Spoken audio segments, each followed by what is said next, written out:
Well, hello, and welcome back to that thing we like to call Curless Mania, where we talk all things pop, rock, and prog. We are back in a fusion mode, which is makes me very happy.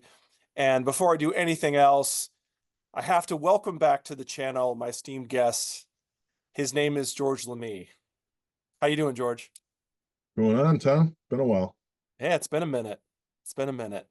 But we've both been busy. I mean, George is, we were just talking about it. George has been he's been doing this Four Fusion Friday thing and is in the Prog Seat, and he's been on Grant's Rock Warehouse, and so we've both been pretty busy. Yeah, Um, yeah, it's good. It's a good thing. gotta keep busy. That's right. That's right. Well, we are here. We are here today to talk about the one and only Bill Bruford. Um, and I'm gonna before I let's just I'm not gonna do any history yet. Let's just do what I'm gonna say is, George, when was the first time that you heard the Bruford solo stuff? Do you Hmm. Yes, actually. Now that I didn't at first, but now I do. Couple brothers that I went to high school with, they turned me onto it. They had the compilation Master Strokes, which is like a greatest hits that has most of this stuff. And yeah, impressed it upon me that I should check it out because it was really good stuff. Actually, at first I didn't exactly take to it. I was like, but it grew on me pretty quick. remember?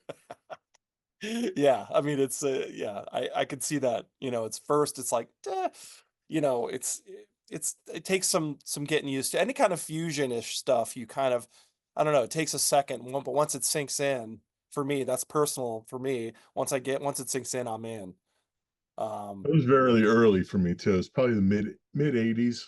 I wasn't. I was kind of just getting my foot in the water with fusion, so it wasn't like it is now where I would completely assimilate it. It was in the midst of a bunch of stuff they were showing me basically. Yeah. So Well, we were just discussing this that I'm pretty late in the game for this.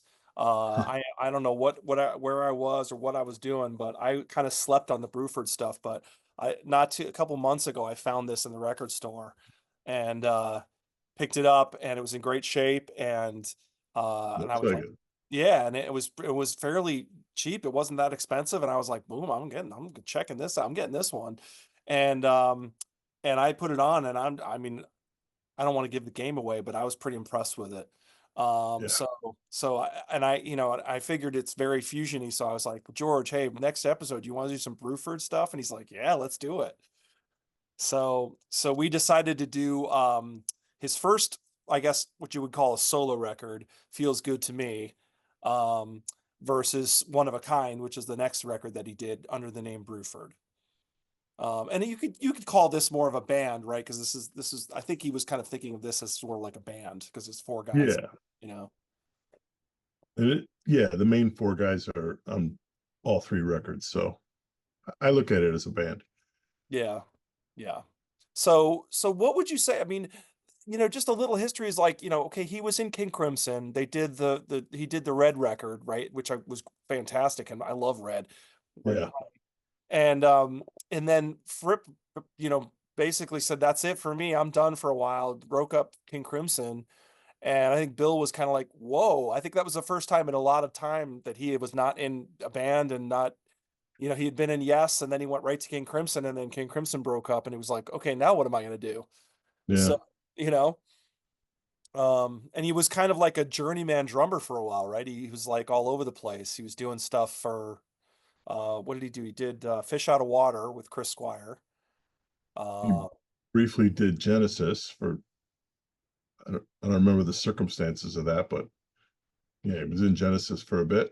yeah, this tour, right? He was on the 76 tour or whatever it was. I think it was Yeah. 76. And it's funny because he was, Tony Banks is quoted as saying like, oh, he was kind of like a star. Like it was almost like we were bringing a star drummer on with us. And he had his own fans that would come to the show and be excited about Bill Bruford. So, um, yeah. And but I'm sure it was a big payday for him, but apparently he was kind of like, Genesis, like, yeah, he looked kind of like looked down at Genesis a little bit because they were sort of latecomers in the scene, you know. And Phil Collins looked up to him. He used to go to the marquee and watch him play with Yes. So, um, you know, so, um, but anyway, yeah, he played on that tour, and then he played with Roy Harper. He was on the album HQ, which I've got a CD around somewhere of HQ. I couldn't find it anywhere. Um, and uh and then so he was just doing kind of all this, kind of like what David Gilmour was doing after Pink Floyd, just like playing on everybody's records and kind of just being a journeyman kind of guy, like, hey, I'm a drummer for hire if you need me, kind of thing, a little bit. And then he I think the first thing that happened was Feels Good to Me, right? Was 1977, I think. um Yeah. yeah. So that was basically released in January of 78, on EG and Polydor. Trident recorded at Trident Studios in Soho. And again, like you said, I'm not sure. Some people call it like a solo record, but it kind of is the beginning of the Bruford band, essentially. Um, It, it has more of a feeling of a solo record because there's a bunch of guests, but mhm. it's the beginning of the band, like you said. Yeah, yeah. So what's your take on that record, on Feels Good to Me? What is your general take on that album? Um, well, the problem is you I heard One of a Kind for actually I heard the Bruford tapes first, the live album, and then I heard amongst the ones that aren't one of a kind. I heard that, and then I got to Feels Good to Me, and so you have these comparisons in your head, and some of them aren't maybe the most favorable. Like the Bruford tapes has two songs from Feels Good to Me on there. It has Beelzebub and it has Sample and Hold, which honestly are two of the better songs on Feels Good to Me. And Sample and Hold in particular, the live version sizzles. So every time I hear the studio version, I'm like, it just Yeah. doesn't measure up in my head. Um, Beelzebub, one of the best songs they have. I mean, God, that it's killer. yeah, fantastic opener. And you go into Back to the Beginning. It's got a little bit of a sinister vibe, the riff, but then the vocals kick in. This is a real problem with Feels Good to Me. Annette Peacock's voice and her vocal lines do not work for me at all. I find her a weird choice. Like I don't know her background, I don't know where she came from, but uh, she's got some affect where she doesn't seem connected to the music. And she's overproduced on this song too. She's too loud, which is another problem. She just kind of kills the tune for me, and it's otherwise a pretty good song. Hmm. Um, Good solo from Holdsworth. I just can't abide the corny vocals. I find her corny. Yeah. Um, so I'll pass on Seems Like a Lifetime Ago Part One as well, because she's on that. She Right. fits that one a little bit better, but I still think she sounds like I don't know. She sounds like that creepy girl from art class that kind of wears a beret and smokes a lot. You know, she's got that weird beatnik vibe. I don't know what she's going for, but it's nothing like you heard before. I'm sure, The strange beatnik chick from art class. yeah, I'm sure someone will rip me in the comments, but I just find her off-putting. And unfortunately, there's three vocal songs on this album, so Yeah. 3 out of 10, you're looking at, that alone is it makes it a tough listen, but there is good stuff here. If you can't stand the heat, that song's awesome. Oh yeah. Oh yeah. That's right up there with Beelzebub and Sample and Hold. Hmm. Uh, some kind of vibes in that song or a marimba patch. I'm not sure what it is.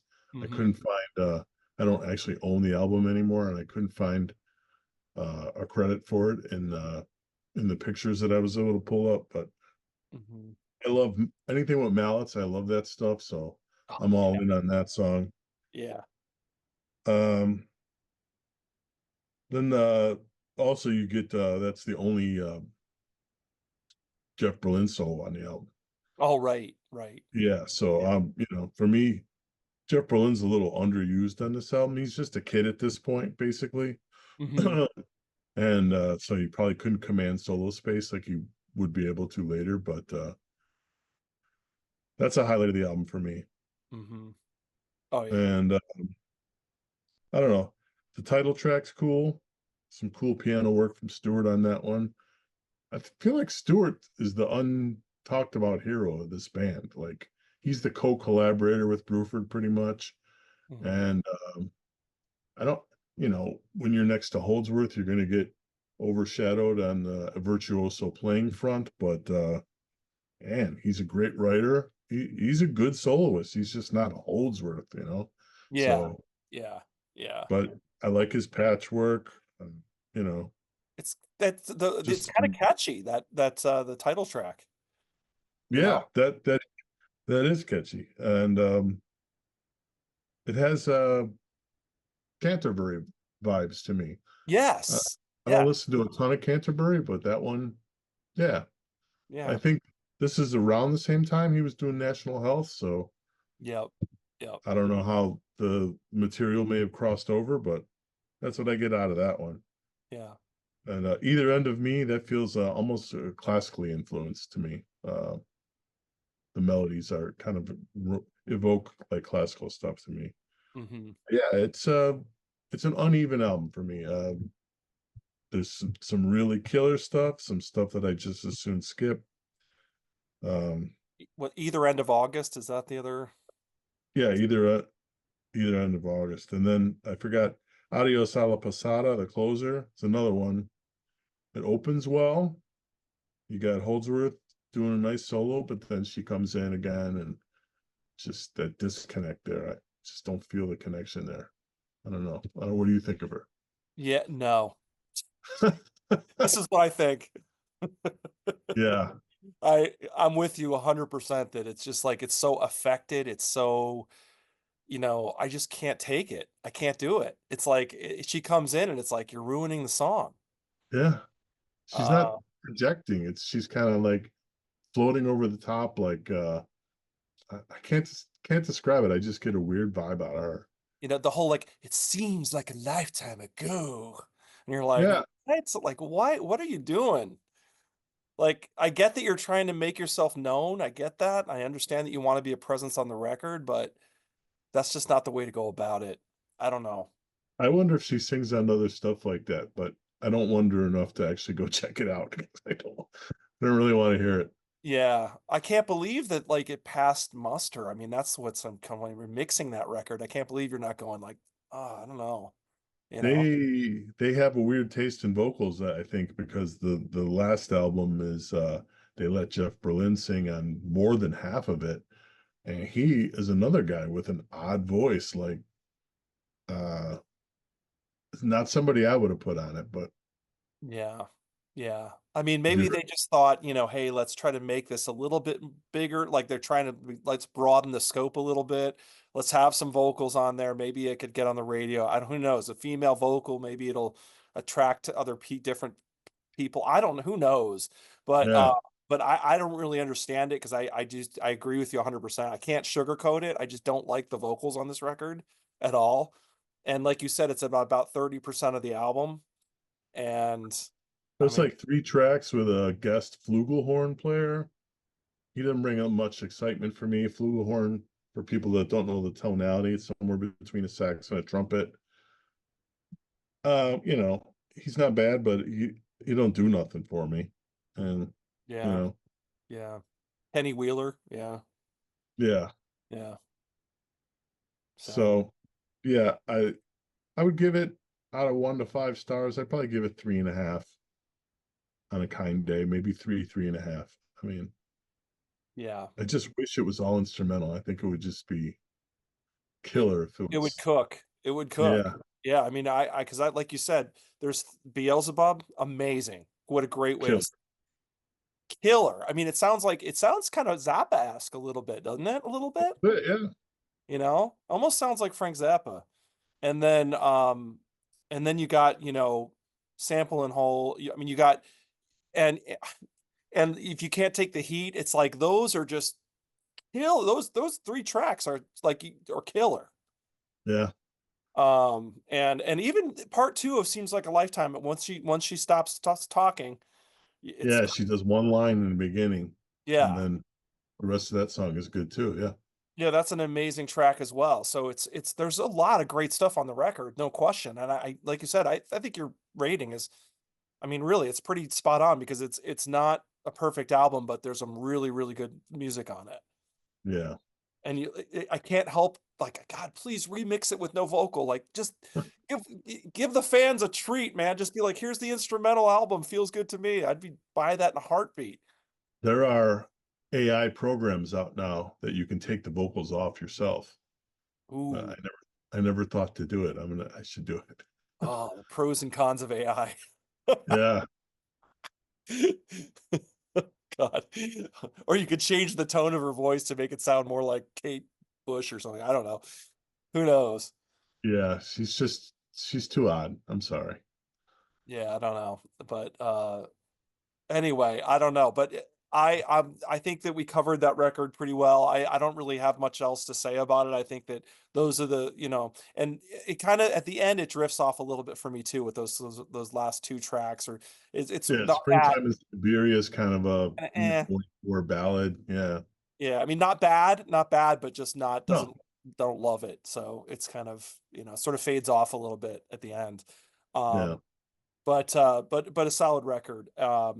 So then what it's funny to me is that I was trying to get like the whole timeline of this because UK happens like almost overlaps with, or you know what I mean, like UK happens in 78, right? Yeah.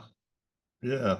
So it's kind of like like those two, that band almost like happened right after, like he released Feels Good to Me in January of 78. So he must have been working on it in 77. And then I think UK also formed in 77. And Uh, like I said, Stewart was working on National Health because those albums are 78. God, okay. So, So there's a lot of cross pollination going on with these records and when they were recorded. yeah. So but I love the debut UK record. I think it's excellent. I don't know what your feeling is on the UK, but I like that record.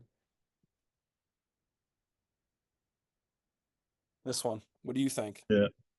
I'm in the middle on it. I don't love it like a lot of people do, but I mean, I don't dislike it, but yeah, it's not much to Anthony Ferraro's chagrin. It's not a big favorite of mine. He's like, let me talk. Yeah. Yeah, he's a huge UK guy, isn't he? Oh yeah. Yeah. Yeah. The other one even more so, the second album. He likes Danger Money better? Yeah. Wow. Okay. That's interesting. I'm not sure if I'm that we go that far, but yeah, so anyway, so they form UK and record that record and it comes out in May of 78. And then long story short is, Holdsworth and Bruford I think toured and then left after the tour. I Yeah. think that's what happened. Um, and because I think Wetton wanted to go more in like a pop direction, which Danger Money kind of is. If you listen to that record, it's kind of more in an Asia direction. Um, and I think that Bruford and Holsworth were like, yeah, I don't want like this poppy stuff. Let's keep it, let's keep it adventurous and fusiony. Yeah. Um, and that was a divide, obviously. So then Bill moves on to do Bruford with Alan, and they record One of a Kind at Trident, and it comes out in June 79. And again, all of this is on EGE, which is I think is like the King Crimson imprint, right? Isn't that the I Fripp believe so. Yeah. label or something? Yeah.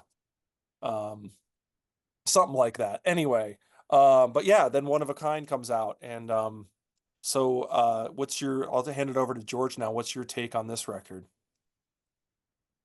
Masterpiece. The last essential 70s fusion album.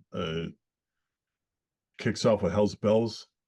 I mean, you could tell they mean business. The opening riffs in 1916. This whole record has got if you don't, tons of odd time on it. You almost say if you don't like odd time, you might have a problem, but they make it so flowing that it actually you would be able to still like it. And the melodies are really good. Hell's Bells, that melody catches you, that keyboard patch melody, really good. And you got the two-part One of a Kind. Part one's one of my favorites on here. Um, nice soloing from Alan on both parts, actually. Travels with Myself. It's kind of a pretty ballad, although they do amp it up for Berlin's massive bass solo, a killer. Yeah. And then again for Stewart's synth solo, like the versey parts are ballady, and then when somebody solos, they jump up the tempo and solo over the fast tempo. It's pretty interesting how they thought to do that. You got Fainting in Coils. That's my favorite song. I love that Oh, song. that's killer. Shifting time all over this one. Starts out with a, a voiceover thing, and then it kicks into this riff, kind of ominous, and it's just a great song. I've always loved that song. Then you go 5G, great slap bass intro from Berlin. Yeah, it's kind of funky. Yeah, Kind of funny because I never heard him slap again the rest of his whole career. I can't find one. that's it. Yeah, I think that is it. I think I read something from him where he's like, I felt like I made my statement with slapping with that, and I just left it alone because everybody and their brother was slapping at that point. I Right. kind of get it, you know. I get it. Yeah, it's kind of like an affectation that after a while. Yeah. Yeah, but I think that was the first time I ever heard somebody doing like a triplet thing where he's kind of doing like a dunk, like a hammer pluck grab kind of thing like Wooten does. Yeah. Yeah. That Yeah. may have been the first time I heard that because I remember being blown away. It's Uh, so percussive. It's amazing. Yeah. So yeah, the whole tune super punchy, more excellent soloing from Holdsworth and Stewart. I mean, that's a really good tune. it is. Yeah. That's I've seen that covered by a few different people, so people love that song. Then you got the Abingdon Chasp. That is actually a Holdsworth, right? Hmm. Uh, and Berlin plays the melody for a couple of times. They do kind of like verses, and Berlin plays the melody. Found that interesting that Alan wrote a feature for Berlin, basically. Yeah. Yeah. But then Alan comes in with this melody that he's playing. It sounds like a harmonizer, gorgeous. Uh, and then there's another cool synth solo from Stewart over an up tempo line. It's a cool tune. As not the Holdsworth's not my favorite writer, but to the extent that I really like his stuff, it's from this era, the '70s era. I felt like he wrote more rockier stuff back then, less with his abstract chording that he would get into in the '80s. Then you got Forever Until Sunday. Mm, might be the least effective track in the set, but still a good one. Mhm. Another ballad of a sort. Yeah. Opens with an uncredited violin solo from Eddie Jobson. Mhm. I find that interesting that album's been reissued so many times, and it's always reissued with the exact same image of the credits from the original vinyl. Mhm. They never have updated it. So is that like intentional, or did Yeah. Jobson not want to be credited? Is it contractual? I don't know. Yeah. He's not But on here anywhere. Yeah. yeah, except for the last song, Sahara of Snow. He's on there as a co-write for I think part two. He Part two. co-wrote. Yeah. Yep. Yeah. Part two is kind of a little bit of a throwaway. They're just kind of taking the song out. Part one is really hot. Another one of the better tunes on here. Whole song is really good though. I mean, absolutely nothing to complain about on this whole album, honestly. It has very few chinks in the armor. Nothing major at all. So Yeah. for me, 5 stars. Yeah. Oh, awesome. I mean, yeah, no, I can't complain. I can't argue with you. I mean, this record is I just discovered it not that long ago and I'm hooked. Yeah.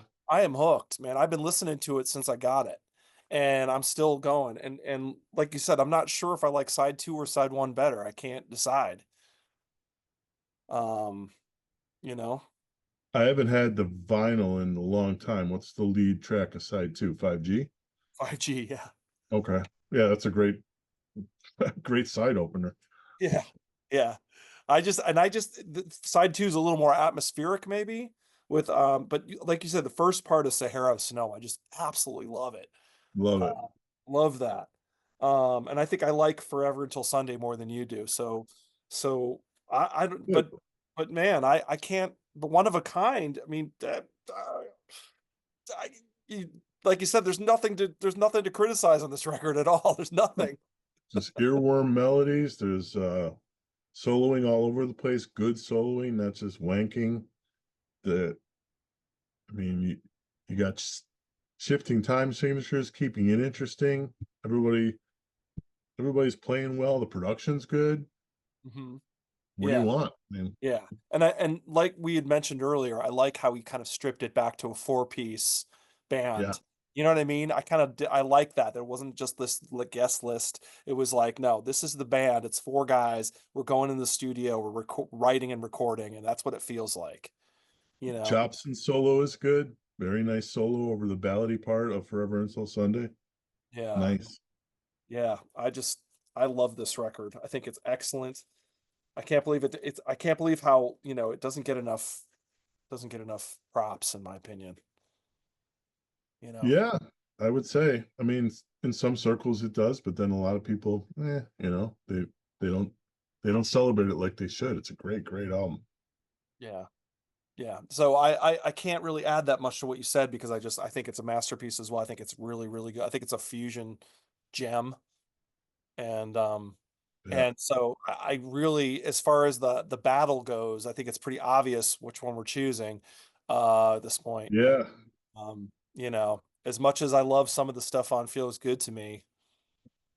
You Um got the three vocal tunes and the mediocre ballad right there. That's 4 out of 10 songs that are yeah. not they're not going to make it on One of a Kind. No So, way. No way. They wouldn't even make the record. you So, know, and like you said, there is some talking on Fainting in Coils, but I don't yeah, mind it at all. It's fine. no, Great. it's over quick enough. 30 seconds and it's done.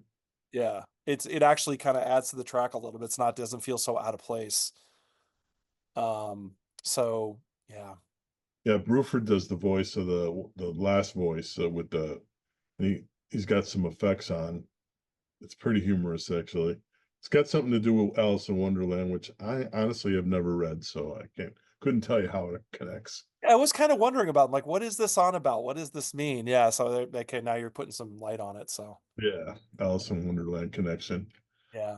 Yeah. So I would say this wins by quite a bit. Um Yes, yeah. I both because it's so great and because there are obvious flaws on the other one. yeah. Yeah. Then after this, they do the live album, which The tornado tapes, or what is it? The no, that's the last studio album. last The record. Bruford tapes is the live album, Yes, right. which is Beelzebub, Sample and Hold from Feels Good to Me, and then a bunch of stuff from this one.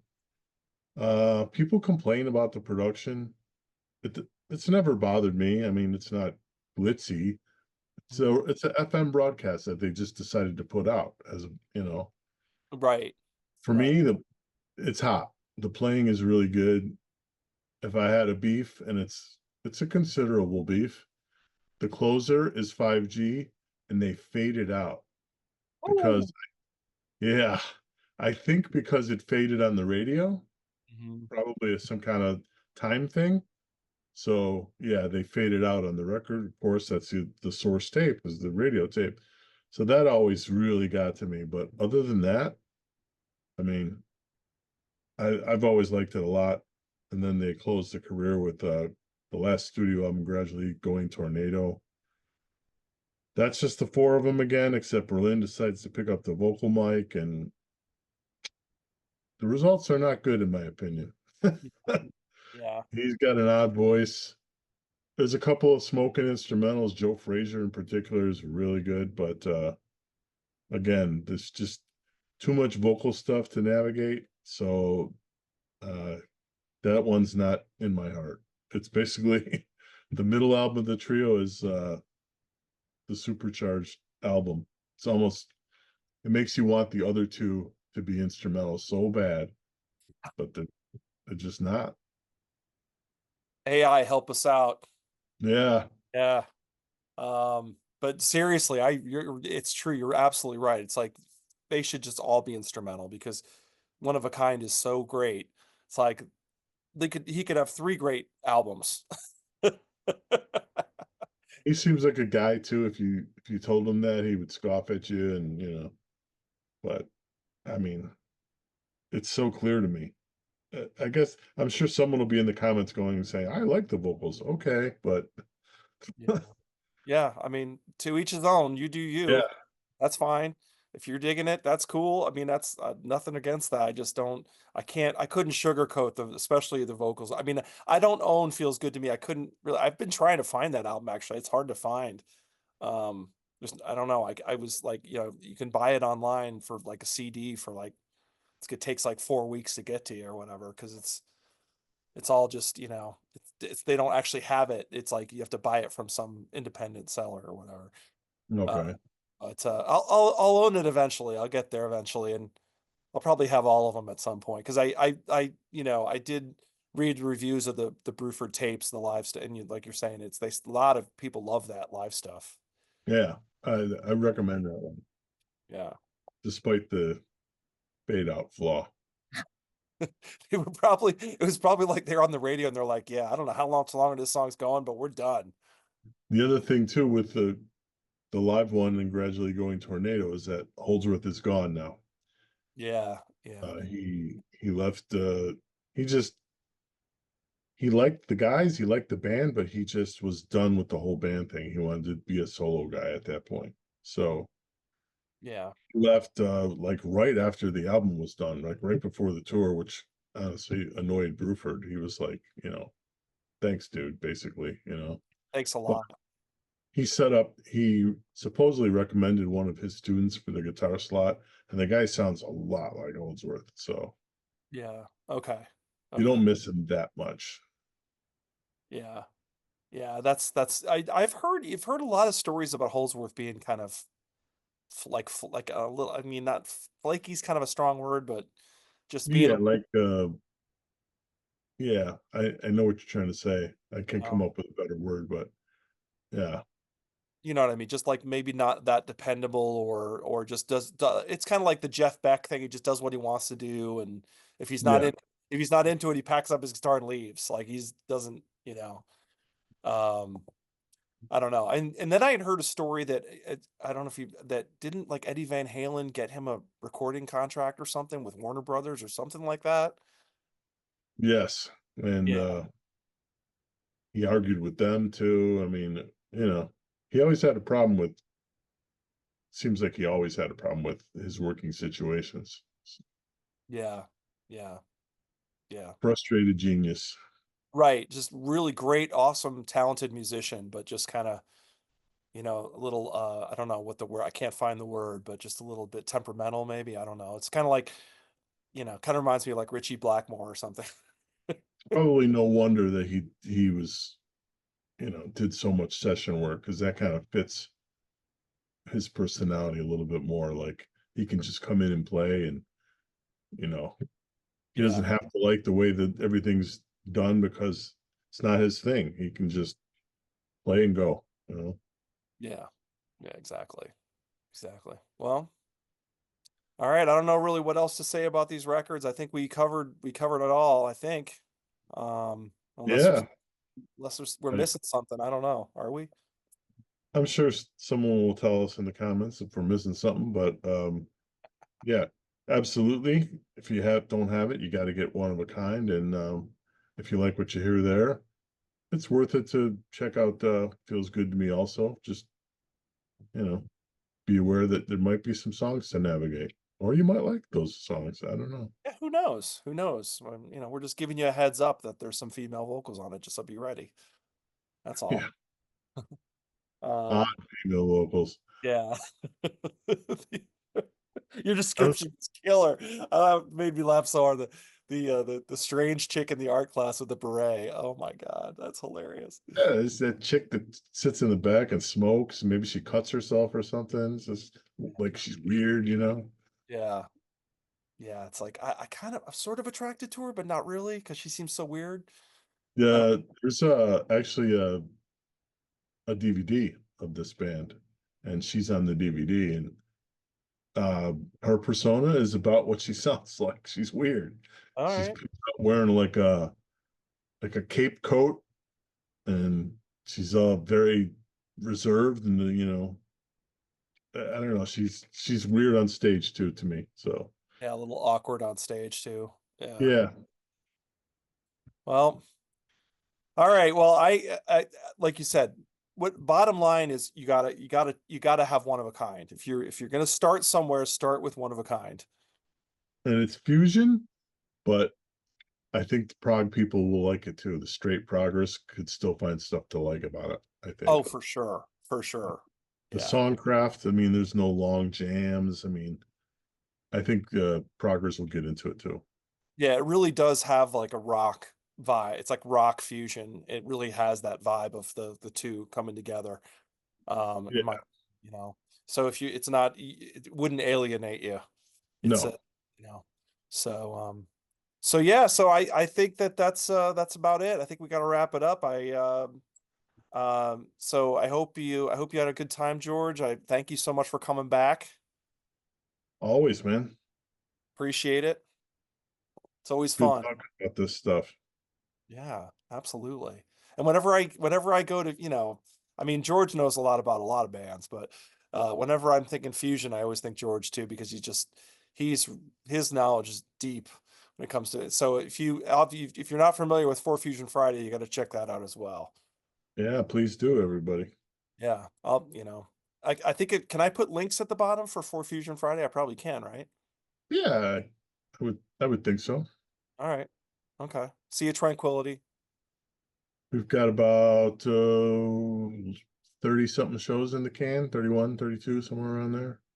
Okay. So Yeah, if you haven't seen that, you got to check that out. It's just very deep and just these guys know their stuff and it goes really deep. And they don't just talk about old stuff, they talk about new stuff too. So that's really important. New yeah, bands, artists. new music is the lifeblood. If you just talk about old stuff, you're constantly looking at the rearview mirror. You can't the Right. genre dies. You have to keep it fresh. I There's mean, still classics musicians are great. playing today. Yeah, there's still Yeah, great musicians out there. that's right. Well, Classics are great, but you can't live on classics alone. yeah, absolutely. Amen. So yeah, so check that out. And thanks again, George. And thank you if you're still with us. We appreciate it. We hope you enjoyed it. And we'll see you next time on Curless Mania. Take care. Oh, I didn't say like and subscribe. Like and subscribe too. See ya.